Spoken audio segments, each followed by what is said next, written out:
मेरे प्यारे देशवासियों, सभी को जोहार।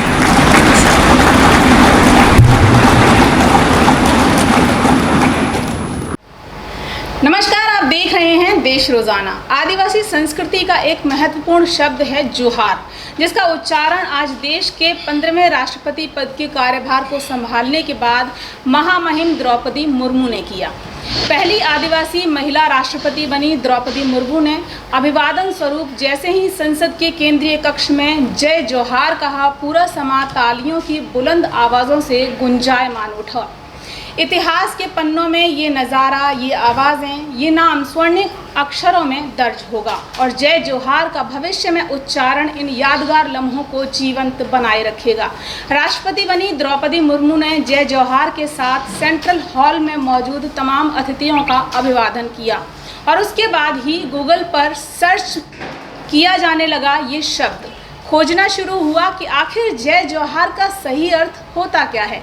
तो आपको बता दें कि आदिवासी समुदाय जय जोहार शब्द का प्रयोग अभिवादन के लिए करता है, लेकिन इसका सही अर्थ, वास्तविक अर्थ है समस्त प्राणियों का कल्याण करने वाली प्रकृति की जय, यानी प्रकृति के प्रति संपूर्ण समर्पण भाव को एक शब्द में प्रकट करता है जय जोहार। संसद के सेंट्रल हॉल में राष्ट्रपति पद की शपथ लेने के बाद द्रौपदी मुर्मू ने अपना पहला संबोधन दिया, जो 18 मिनट का था। इसमें माननीय राष्ट्रपति महोदया ने इतिहास के पन्नों में दर्ज हिंद से लेकर विकास के पथ पर अग्रसर भारत की यात्रा को याद किया। उन्होंने खुद को सर्वोच्च संवैधानिक पद पर पहुंचने तक के सफर को भारत के लोकतंत्र की शक्ति और देश के हर गरीब की उपलब्धि कहा। द्रौपदी मुर्मू का राष्ट्रपति पद को संभालना वाकई स्वर्णिम इतिहास बनेगा। देश को न सिर्फ पहली आदिवासी महिला राष्ट्रपति मिली है, बल्कि वो भारत की पहली ऐसी राष्ट्रपति हैं जिनका जन्म आज़ादी के बाद हुआ है। उनका इस पद तक पहुंचने का सफर, व्यक्तिगत जीवन की तमाम क्षतियों के बाद भी संभल प्रतिभा, द्रौपदी मुर्मू एक मिसाल, एक प्रेरणा है भारत की हर उस बेटी के लिए जो अक्षमताओं में सक्षम और असंभव में संभव को सिद्ध करने में सफल होती है। सुनिए भारत की साधारण बेटी द्वारा सर्वोच्च संवैधानिक पद का दायित्व संभालने के बाद संसद के सेंट्रल हॉल से पहला संबोधन, जिसका हर शब्द, हर लम्हा और तालियों की हर गूंज इतिहास में दर्ज होगी स्वर्णिम अक्षरों में। मेरे प्यारे देशवासियों, सभी को जोहार।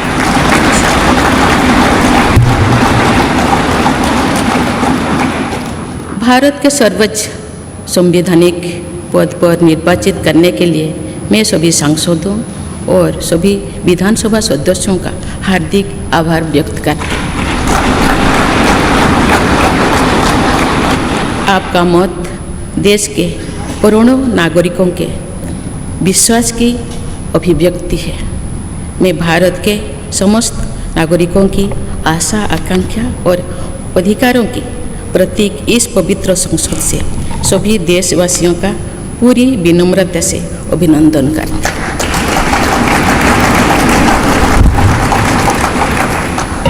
आपकी आत्मीयता, आपका विश्वास और आपका सहयोग मेरे लिए इस नए दायित्व का निभाने में मेरी बहुत बड़ी ताकत रहेगी।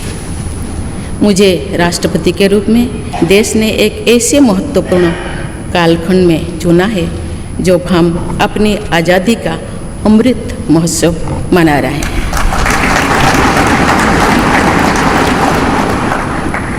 आज से कुछ दिन बाद ही देश अपनी स्वाधीनता के 75 वर्ष पूरी करेगा।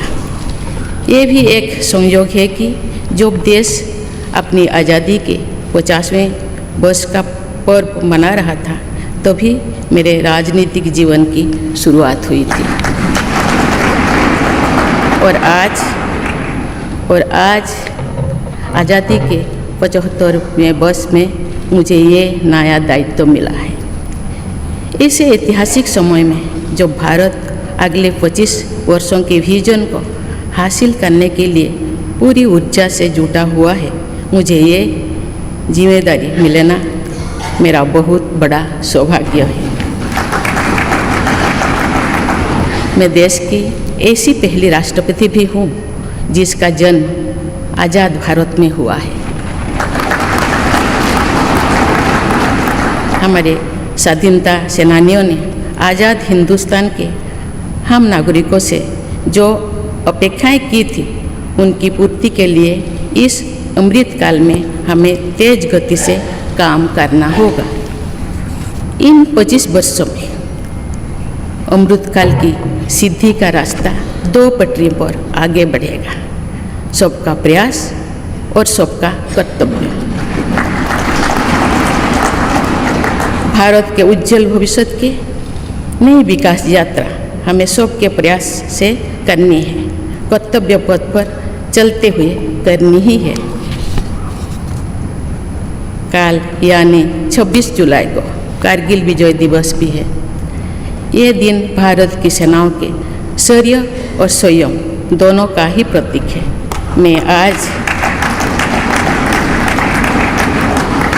मैं आज देश की सेनाओं को तथा देश के समस्त नागरिकों को कारगिल विजय दिवस की अग्रिम शुभकामनाएं देती हूँ। देवियों और स्वजनों, मैंने अपनी जीवन यात्रा पूर्वी भारत में ओडिशा के एक छोटे से आदिवासी गांव से शुरू की थी। मैं जिस पृष्ठभूमि से आती हूँ वहाँ मेरे लिए प्रारंभिक शिक्षा प्राप्त करना भी एक सपने जैसा ही था, लेकिन अनेक बाधाओं के बावजूद मेरा संकल्प दृढ़ रहा और मैं कॉलेज जाने वाली अपने गांव की पहली बेटी थी।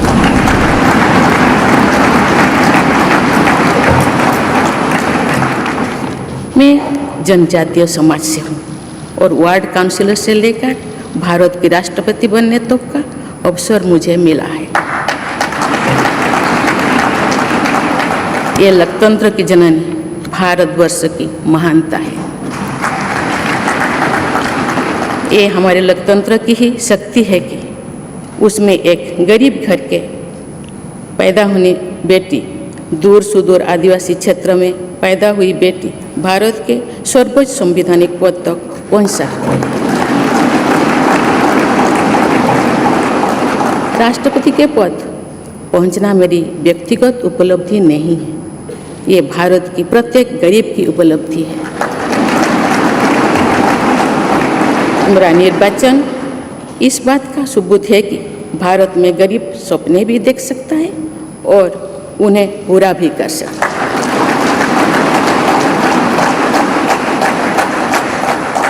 और ये मेरे लिए बहुत संतोष की बात है कि जो सदियों से वंचित रहे, जो जीवन विकास के लाभ से दूर रहे, वे गरीब, दलित, पिछड़े तथा आदिवासी मुझे ये अपना प्रतिबिंब देख सकते हैं।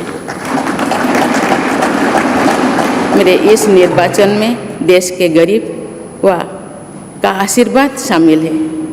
देश की करोड़ों महिलाओं और बेटियों के सपनों और सामर्थ्य की झलक है। मेरे इस निर्वाचन में पुराने लीग से हटकर नए रास्ते पर चलने वाले भारत के आज के युवाओं का साहस भी शामिल है। ऐसे प्रगतिशील भारत का नेतृत्व करते हुए आज मैं खुद को गौरवान्वित महसूस कर रही हूँ। मैं आज समस्त देशवासियों को, विशेषकर भारत के युवाओं को तथा भारत की महिलाओं को ये विश्वास दिलाती हूँ कि इस पद पर कार्य करते हुए मेरे लिए उनके हित सर्वोपरि होंगे। देवियों और स्वजनों, मेरे सामने भारत के राष्ट्रपति पद की ऐसी महान विरासत है जिसने विश्व में भारतीय लोकतंत्र की प्रतिष्ठा का निरंतर मजबूत किया है। देश के प्रथम राष्ट्रपति डॉक्टर राजेंद्र प्रसाद से लेकर श्री रामनाथ कोविंद जी तक अनेक विभूतियों ने इस पद को सुशोभित किया है। इस पद के साथ साथ देश ने इस महान परंपरा के प्रतिनिधित्व का दायित्व भी मुझे सौंपा है। संविधान के आलोक में मैं पूरी निष्ठा से अपने कर्तव्यों का निर्वहन करूंगी। मेरे लिए भारत के लोकतांत्रिक सांस्कृतिक आदर्श और सभी देशवासी हमेशा मेरे ऊर्जा के स्रोत रहेंगे। देवियों और स्वजनों, हमारे संवैधानिक संग्राम में, स्वाधीनता संग्राम में एक राष्ट्र के तौर पर भारत की नई यात्रा की रूपरेखा तैयार की है। हमारा स्वाधीनता संग्राम उन संघर्षों और बलिदानों की अविरल धारा है जिसने आज़ाद भारत के लिए कितनी ही आदर्शों और संभावनाओं की सिंचा था। पूज्य बापू ने हमें स्वराज, स्वदेशी, स्वच्छता और सत्याग्रह द्वारा भारत के सांस्कृतिक आदर्शों की स्थापना का मार्ग दिखाया था। नेताजी सुभाष चंद्र बोस, नेहरू जी, सरदार पटेल, बाबा साहेब अम्बेडकर, भगत सिंह, सुखदेव, राजगुरु, चंद्रशेखर आज़ाद जैसे अनगिनत स्वाधीनता सेनानियों ने हमें राष्ट्र की स्वाभिमान को सर्वोपरि रखने की शिक्षा दी थी। रानी लक्ष्मीबाई, रानी वेलु नाचियार, रानी गाइदिन्लु और रानी चेन्निमा जैसी अनेकों वीरांगनाओं ने राष्ट्र इच्छा और राष्ट्र निर्माण में नारी शक्ति की भूमिका को नई ऊर्जा दी है।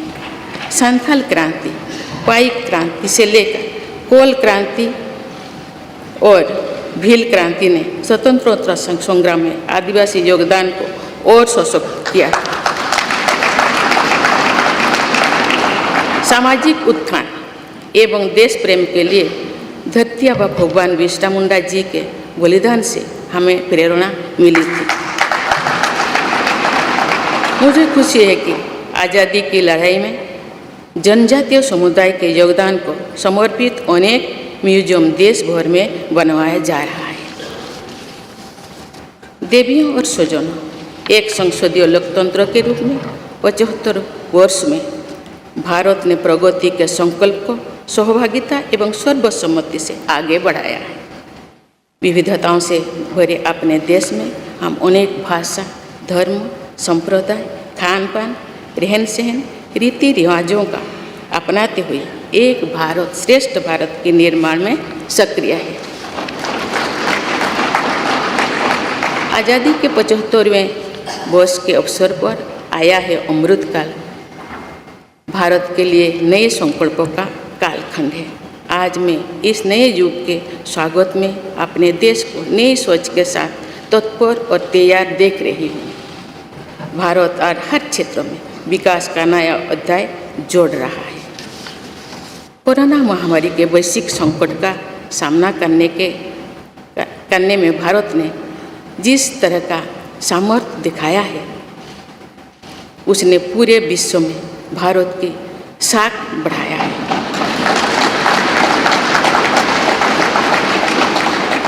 हम हिंदुस्तानियों ने अपने प्रयासों से न सिर्फ इस वैश्विक चुनौती का सामना किया, बल्कि दुनिया के सामने नए मापदंड भी स्थापित की।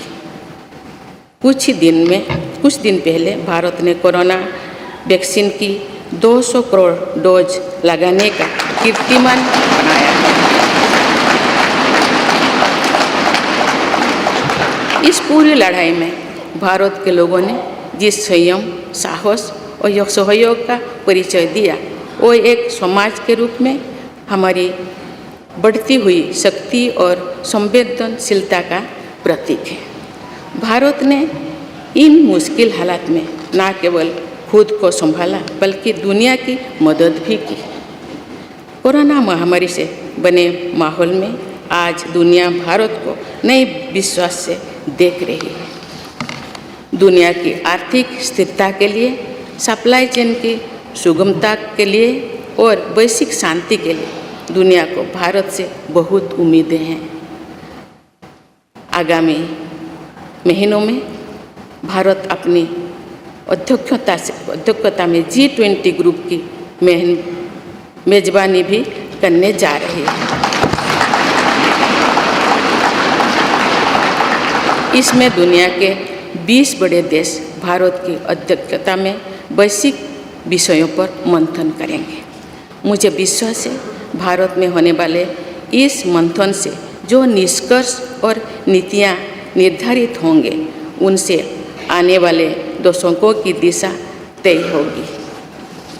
देवियों और स्वजनों, दशकों पहले मुझे रायरंगपुर में श्री अरबिंदो इंटीग्रल स्कूल में शिक्षक के रूप में कार्य करने का अवसर मिला था। कुछ ही दिनों के बाद श्री अरबिंदो जी की 150वीं जन्म जयंती मनाई जाएगी।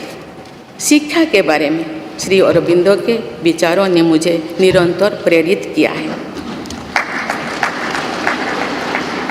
जन प्रतिनिधि के रूप में विभिन्न पदों पर कार्य करते हुए और फिर राज्यपाल के रूप में भी मेरा शिक्षण संस्थानों के साथ सक्रिय जुड़ाव रहा है। मैंने देश के युवाओं के उत्साह और आत्मबल को करीब से देखा है। हम सभी के श्रद्धेय अटल जी कहा करते थे कि देश के युवा जब आगे बढ़ते हैं तो वह सिर्फ अपने ही भाग्य नहीं बनाते बल्कि देश का भी भाग्य बनाते हैं।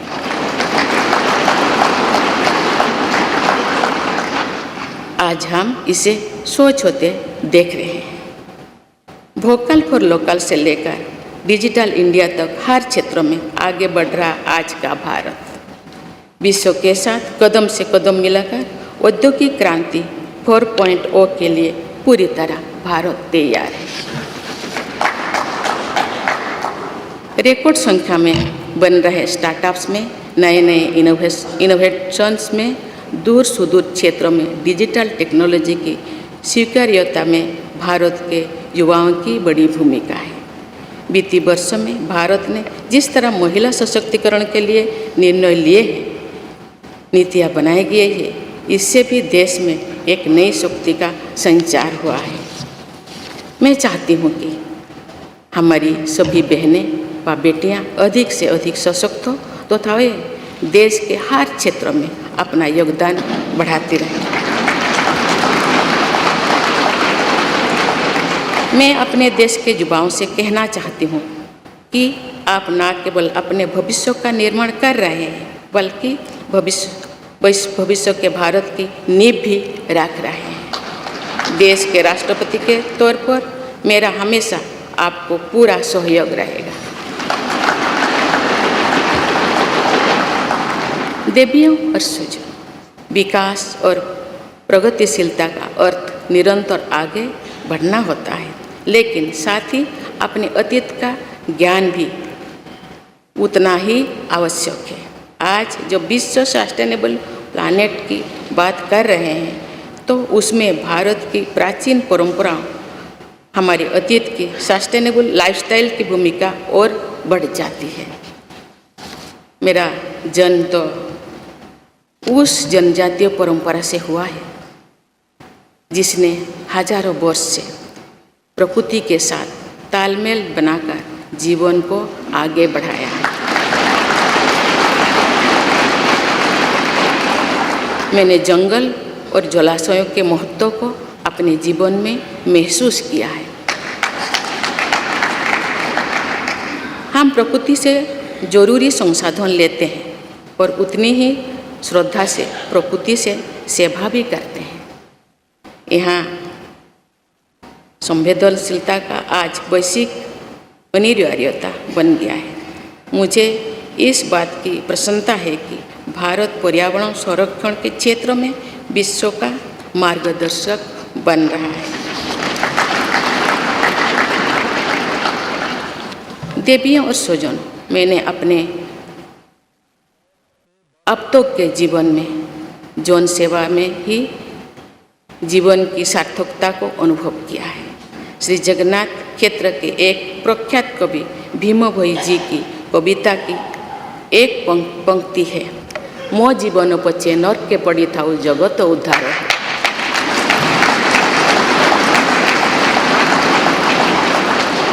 अर्थात अपने जीवन के हित और हित से बड़ा जगत कल्याण के लिए कार्य करना होता है।